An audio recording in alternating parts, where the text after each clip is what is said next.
Pressure cooker વગર, પલાળ્યા વગર, સાબુદાણા બટેટા કંઈ પણ પલાળ્યા વગર કે બાફ્યા વગર બહુ જ સરસ મજાના ગોટા બને છે ફરાળના. તો તમે જુઓ, આ તમે જરૂર બનાવજો. સાવ જ ઇઝી રીતના, સહેલી રીતના કઈ રીતના આપણે ફરાળી ગોટા બનાવી નાખ્યા, એની સાથેની ફરાળી ચટણી એકદમ સ્વાદિષ્ટ થશે.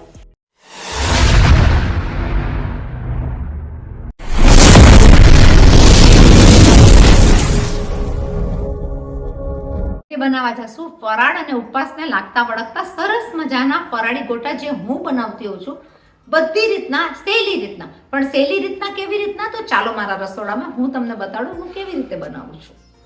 ચલો, વાર તહેવારના આ સમયમાં આપણે બનાવી નાખીએ એવા ફરાળી ગોટા જેને આપણે પલાળવાના નથી, એટલે કે સાબુદાણાને આપણે પલાળવાના નથી અને બટેટાને બાફવાના નથી. તો પ્રેશર કુકરનો પણ ઉપયોગ નથી કરવાનો અને વિચાર કરીને પલાળીને રાખવાના પણ નથી. સાબુદાણા હું કોઈ પણ લઈ શકીશ, આ પણ નાના પણ લઈ શકાય, મોટા પણ લઈ શકાય, ગમે એ તમે લઈને આને આપણે કરી નાખશું ગ્રાઇન્ડ. સાબુદાણાની સાથે આપણે લઈ લઈશું સિંગદાણા. સિંગદાણાને શેકીને આપણે એનો કરશું આખો પાકો ભૂકો. બટેટાને કાપીને આપણે કરશું ગ્રાઇન્ડ અને જોઈએ આપણે કેવી રીતે કરીએ છીએ આગળ ફરાળી ગોટા આદુ મરચાંની પેસ્ટ સાથે. હું લઈ લઈશ 1 વાટકી સાબુદાણા ગ્રાઇન્ડિંગ મિક્સર જારમાં. પાવડર ફોર્મમાં આપણે એને બનાવી નાખશું, પણ આખા પાખા પાવડર ફોર્મમાં.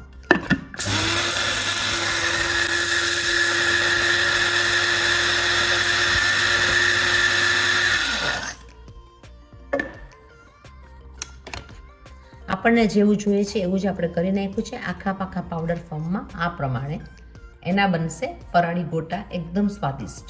એની સાથે જ હું લઈ લઈશ નાના નાના કટકા બટેટાના. 2 બટેટા બાફવાના નથી, બાફ્યા વગરના કાચા બટેટાના આપણે લઈ લઈશું પીસીસ. ગ્રાઇન્ડિંગ જારમાં એની કરી નાખશું આપણે પેસ્ટ. 1 ટેબલ સ્પૂન જેટલું પાણી નાખીને આપણે 2 બટેટાને કરી નાખશું ગ્રાઇન્ડિંગમાં પેસ્ટ. આપણે સિંગદાણાને આદુ મરચાંનો ભૂકો આ રીતના આખો પાખો કરી નાખશું.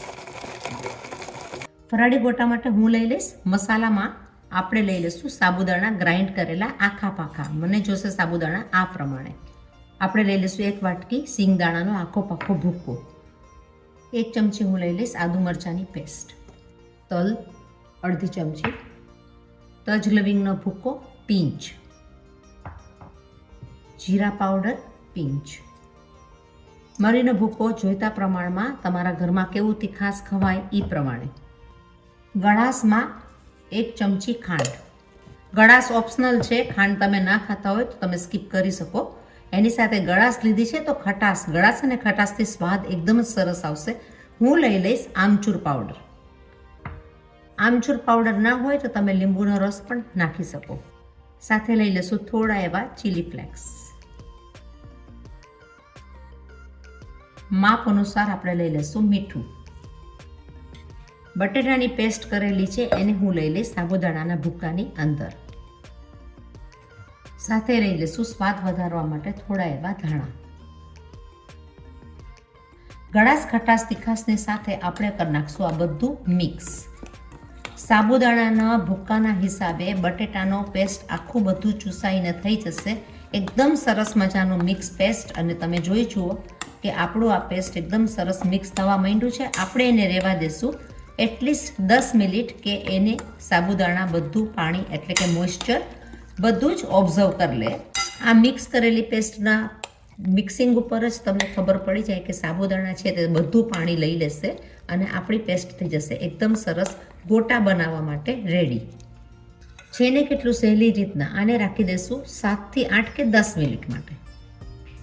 આપણે 10 મિનિટ બાદ ખોલીને આપણે બનાવી નાખશું આ પેસ્ટના ગોટા. આપણો મસાલો બહુ સરસ રીતના તૈયાર થઈ ગયો છે. હું આ રીતના બધા ગોટા વાળીને તૈયાર કરી લઈશ. તમે કોઈ પણ શેપ આપી શકો.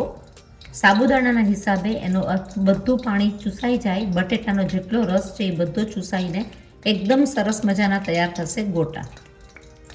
કોઈ પણ ફરાળી ચટણી સાથે આ ગોટા ખાવામાં બહુ જ સ્વાદિષ્ટ લાગતા હોય છે. આ ગોટા બનાવતી વખતે એક વસ્તુનું ખ્યાલ રાખવાનું છે કે સાબુદાણા જે છે આપણે આખા પાખા ગ્રાઇન્ડ કરશું, એકદમ પાવડરમાં નહીં કરી નાખીએ, જેથી કરીને ગોટા ખાવામાં લાગે સ્વાદિષ્ટ અને એ બધું બટેટાનું પાણી પણ ઓબ્ઝર્વ કરી લે. આપણા ગોટા બહુ સરસ રીતના વળી જશે. તેલ એકદમ ગરમ હોય ત્યારે જ આપણે આ ગોટા તળવા માટે નાખશું. તમે જોઈ શકો આપણા ગોટા એકદમ સરસ મજાના તૈયાર થઈ ગયા છે. કોઈ પણ ફરાળની ડીશમાં તમે આ બનાવી શકો, જે બહુ જ સ્વાદિષ્ટ લાગે ફરાળી ચટણી સાથે. આપણે આ રીતના જોઈ લઈશું કે આપણું તેલ થઈ ગયું છે કે નહીં. તો આપણું તેલ બહુ સરસ થઈ ગયું છે. કોઈ પણ લોટ નાખ્યા વગર આપણા આ ગોટા થશે એકદમ જ સરસ મજાના. આપણે લઈ લઈશું બધા ગોટા 1 by 1. આની અંદર એક વસ્તુનું ધ્યાન રાખવાનું છે કે આપણો તાપ ફાસ્ટ હોવો જોઈએ. ફાસ્ટ તાપથી આ તરત જ ચડી જાય અને તૂટે નહીં.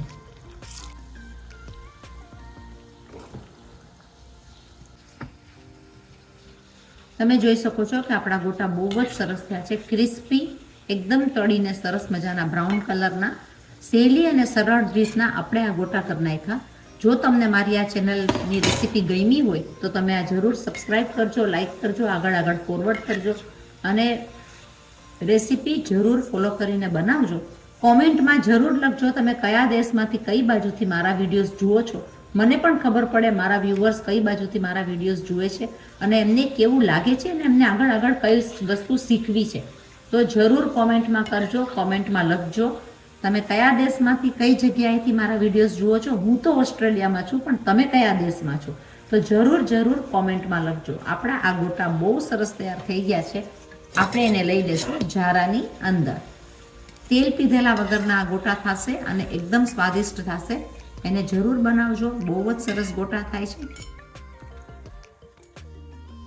તમે આમ પણ જોઈ શકો કે આ એકદમ સરસ મજાના ક્રિસ્પી ગોટા થયા છે. ગમે એ ટાઈમે ગમે એ સમયે તમે આ ગોટા બનાવી શકો. ફરાળી ગોટા આપણા રેડી. આપણે લઈ લઈશું એને ડીશમાં. આ ખાવાની સાથે ખબર પડે કે એકદમ ક્રિસ્પી અને બહુ સ્વાદિષ્ટ બન્યા છે. આપણા ગોટા રેડી છે. બનાવશું ફરાળી ચટણી. આપણે બનાવી નાખશું સ્વાદિષ્ટ ફરાળી ચટણી સિંગદાણાના ભૂકાની. તો મેં લઈ લીધો છે અહીંયા 2 ટેબલસ્પૂન જેટલો સિંગદાણાનો ભૂકો, અડધી ટીસ્પૂન જેટલું ટોપરું, જરાક એવું લઈ લઈશું આપણે જીરું, આદુ મરચાંની પેસ્ટ, અડધી ચમચી હું નાખી દઈશ ખાંડ. ખાંડ નાખી છે તો ભાઈ ગળાશ અને ખટાશની સાથે આ ચટણી બહુ જ સરસ લાગતી હોય છે. તો લઈ લીધું છે લીંબુનો રસ. એની સાથે લઈ લઈશું માપથી નિમક. આ બધી વસ્તુને જરાક એવું 2 ટેબલસ્પૂન પાણી નાખીને હું કરી નાખીશ ગ્રાઇન્ડ.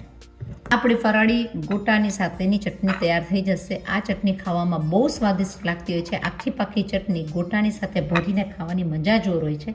તો જરૂર બનાવજો. આપણી આ ડીશ એકદમ સહેલી, સિમ્પલ, સરળ, ગમે એ ટાઈમે ગમે એ સમયે તમે બનાવી શકો ફરાળી ગોટા. ફરાળી ગોટા એકદમ જ સરસ થતા હોય છે, કારણ કે આવે છે એક પછી એક આપણા વાર તહેવારો. આવી ગયા શંકર ભગવાન પછી આવશે ગણપતિ બાપા આખું ફેમિલી લઈને આવી જશે પાછળ માતા. તો નવરાત્રિના અપાસ એકટાણામાં આ ફરાળી ગોટા તરત જ બનાવાય. પ્રેશર કુકરમાં બાફવાના નથી, સાબુદાણાને પલાળવા નથી, પણ ગોટા બને છે એકદમ જ સરસ.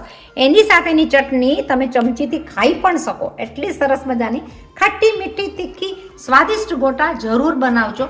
કયા ખૂણામાંથી કયા દેશમાંથી તમે મને જુઓ છો કોમેન્ટ કરવાનું ભૂલતા નહીં. શેર કરો, સબસ્ક્રાઇબ કરો, આગળ ફોરવર્ડ કરો. તો ઓસ્ટ્રેલિયાની થાળી તો તમને બતાવી રહી. આજની થાળી છે આ.